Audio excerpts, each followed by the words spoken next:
ಲೇ ಮಚ್ಚ ಅವ್ನ್ ನೋಡ್ಲಿ ಬ್ಲಡ್ ವಾರ್ಮಿಂಗ್ ಮಾಡ್ಕೊಂತವನೆ. ಅವನಿಗೆ ಕರ್ಕೊಂಡು ಹಾಸ್ಪಿಟಲ್ ಹೋಗೋಣ ಬಾಲೆ. ಲೇ ಲೇ ಲೇ ಲೇ ನೀನ್ ಏನ್ ಮಾತಾಡ್ಬೇಡ ಬಾಲೆ, ನಿನ್ ಬಾಯಿಂದ ರಕ್ತ ಬರ್ತಾ ಇದೆ. ಲೇ ಅವ್ನ್ ಬಾಯಿ ಗಟ್ಟಿಗಿಟ್ಕಲೆ, ರಕ್ತ ಹೊರಗ್ ಬರ್ತಾ ಇದೆ. ಗಟ್ಟಿಗಿಟ್ಕ ಗಟ್ಟಿಗಿಟ್ಕ ಗಟ್ಟಿಗಿಟ್ಕ.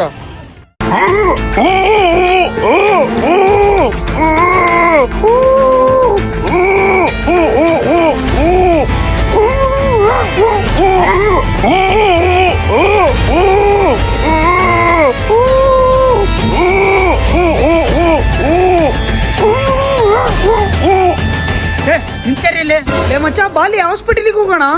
ಯಾಕಲೆ? ಲೇ ನೀನ್ ಬ್ಲಡ್ ವಾಮಿಟ್ ಮಾಡ್ಕಂತಿದ್ಯಾ ಅಲ್ಲಿ? ನಾನು ನಿಮ್ಮಲ್ಲಿ ತಿನ್ನಕ್ಕೆ ತಿನ್ಲಿ.